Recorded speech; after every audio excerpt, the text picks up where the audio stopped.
یہ آپ بیتی واشنگٹن کی ایک شادی شدہ خاتون زیٹا کی ہے۔ زیٹا کا کہنا ہے کہ وہ بھوت پریت میں بہت زیادہ دلچسپی رکھتی تھی، لیکن کچھ خوفزدہ بھی ہوتی تھی۔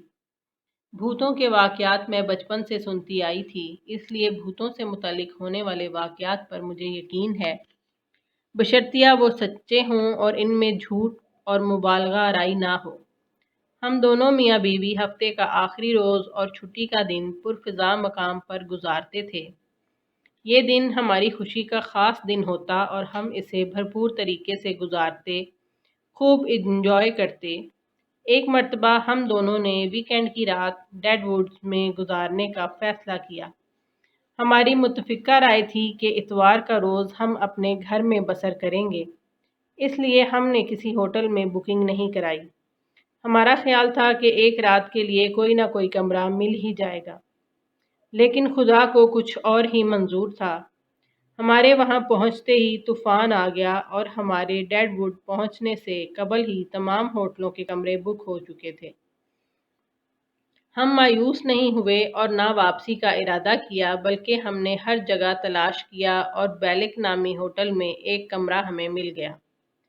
بیلک ہوٹل کے حوالے سے ہم نے پڑھ رکھا تھا کہ وہ پراسرار ہوٹل ہے، اس لیے میری خوشی کی انتہا نہیں رہی کہ ہو سکتا ہے مجھے یہاں کسی حیران کر دینے والے واقعے کا سامنا کرنا پڑے۔ بیلک ہوٹل کا مالک سیٹھ بیلک 1800 میں اس ہوٹل میں ہی نامعلوم وجوہات کی بنا پر مرا ہوا پایا گیا تھا، اور ایسی باتیں زبان زد عام تھیں کہ اس کی روح ہوٹل میں موجود ہے۔ بہت سے لوگوں نے بھی اس کی تصدیق کی۔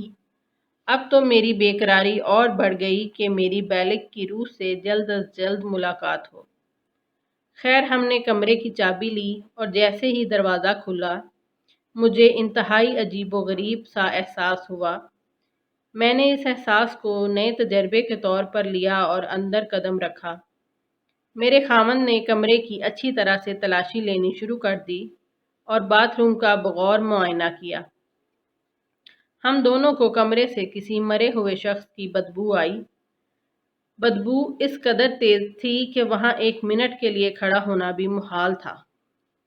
ہم فوراً استقبالیہ پر گئے اور انہیں ساری صورتحال سے آگاہ کیا۔ انتظامیہ نے ہمیں یقین دلایا کہ آپ کے آنے سے چند گھنٹے قبل ہی ہم نے کمرے کی صفائی کی تھی، اس لیے یہاں کسی بدبو کا سوال ہی پیدا نہیں ہوتا۔ ہم نے انتظامیہ سے کسی بحث میں الجھنا مناسب نہیں سمجھا۔ ہم دوبارہ کمرے میں چلے گئے۔ تقریباً 5 منٹ بعد میرے خاوند کی طبیعت انتہائی خراب ہو گئی اور اس نے کہہ کر دی۔ اس صورتحال نے مجھے پریشان کر دیا اور میں نے اپنا ارادہ بدل لیا۔ ہم فوراً کمرے سے باہر نکلے اور فیصلہ کیا کہ ہم نے سیٹھ بیلک سے ملنا ہے اور نہ ہی اس ہوٹل میں ٹھہرنا ہے۔ دوسرا واقعہ میری بہن لیٹا کے ساتھ پیش آیا۔ لیٹا ایک گولڈ کمپنی میں کام کرتی تھی۔ کمپنی کی عمارت پراسرار تھی۔ لیٹا جب کبھی بھی اپنے دفتر میں اکیلی ہوتی، اسے کسی کے قدموں کی چاپ سنائی دیتی اور کچھ سائے بھی نظر آتے۔ اس صورتحال نے لیٹا کو قدرے پریشان کر دیا۔ ایک روز لیٹا نے بتایا کہ وہ کام میں مصروف تھی کہ اچانک ہی اسے محسوس ہوا کہ کمرہ بہت زیادہ ٹھنڈا ہو گیا۔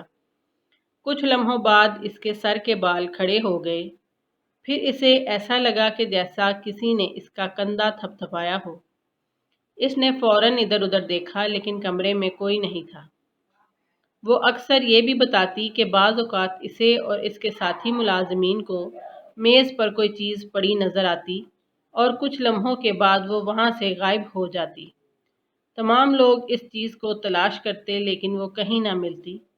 کمپنی کے سیکیورٹی گارڈز عموماً شکایت کرتے کہ رات کے وقت عمارت کے اندر سے کسی کے چلنے پھرنے اور متعدد لوگوں کی ایک دوسرے سے گفتگو کرنے کی آوازیں آتیں، حالانکہ اس وقت عمارت میں کوئی بھی نہیں ہوتا تھا۔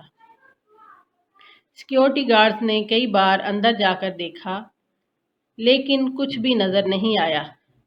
تاہم اس سارے معاملے کی آخری کیا وجوہات تھیں، یہ کوئی بھی نہیں جانتا تھا، لیکن ایک بات حقیقت تھی کہ ایسے واقعات سے کبھی کسی کو نقصان نہیں پہنچا تھا۔ تو ناظرین، یہ تھا آج کا ہمارا قصہ ہے۔ ایسے مزید واقعات آپ کو ملتے رہیں، اس کے لیے ہمارے چینل کو سبسکرائب کریں اور بیل آئیکن کو ضرور پریس کریں۔ اور آج کا واقعہ آپ کو کیسا لگا، کمنٹ کر کے اپنی قیمتی رائے کا اظہار ضرور کریں۔ شکریہ۔